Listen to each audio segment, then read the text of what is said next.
Hai semuanya, balik lagi di suasana seram. Kisah pembunuhan sadis seringkali menyita perhatian publik. Tapi guys, apakah kalian pernah membayangkan sadisnya pembunuh berantai yang kanibal? So, inilah kisah Andrei Chikatilo, sang pembunuh berantai sadis pemakan payudara dan rahim wanita. Tapi sebelum masuk ke videonya, kita mau ingatkan lagi nih ke kalian semuanya. Jangan lupa klik subscribe dan like juga. Mari kita bangun channel ini agar memberikan manfaat kepada semua orang. Andrei Chikatilo adalah seorang pria berkebangsaan Rusia yang lahir di Ukraina pada tahun 1936. Masa kecilnya bisa dibilang tidak bahagia karena harus mengetahui bahwa sang kakak menjadi korban penculikan dan pembunuhan yang dilakukan oleh tetangganya sendiri.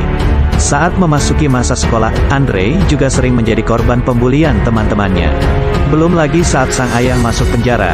Walau begitu, ia berhasil lulus dengan nilai yang cukup tinggi. Memasuki masa dewasa, Andrei mulai suka menjalin hubungan dengan wanita. Sayangnya, ia seringkali mendapat ejekan dari para mantan kekasihnya karena dirinya yang tidak bisa memuaskan hasrat seksual pasangannya. Sampai pada akhirnya ia menikah dengan seorang wanita kenalan saudaranya dan memiliki 2 orang anak. Walaupun sudah berhasil memiliki 2 orang anak, Andrei masih merasa tidak puas dan kecewa dengan performanya dalam berhubungan seksual. Hal ini pun memicunya untuk melakukan suatu tindakan keji, yaitu pembunuhan.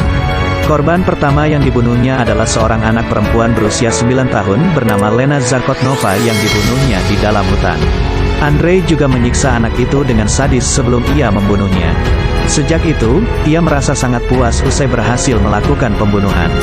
Beberapa korban selanjutnya juga ia siksa sebelum dibunuhnya. Tapi pada tahun 1981, sepertinya hasrat Andrei mulai menggiringnya untuk melakukan sesuatu yang lebih dari sekedar penyiksaan dan pembunuhan. Hal ini dimulainya saat ia bertemu dengan seorang gadis berusia 17 tahun bernama Larisa Kachenko di sebuah perpustakaan umum. Saat itu, Andrei berhasil mengikuti dan menyekapnya dari belakang hingga pingsan.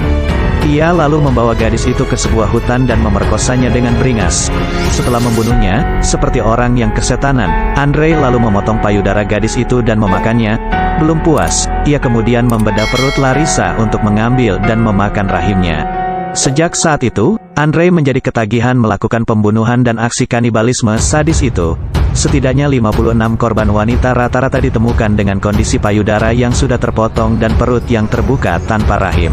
Pada tahun 1990, setelah pernah beberapa kali ditangkap dan dibebaskan kembali, polisi akhirnya kembali menangkap Andrei dan tidak membebaskannya lagi.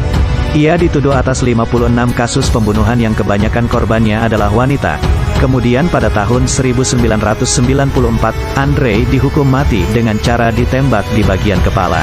Oke guys, sekian pembahasan kita mengenai Andrei Chikatilo, sang pembunuh berantai sadis.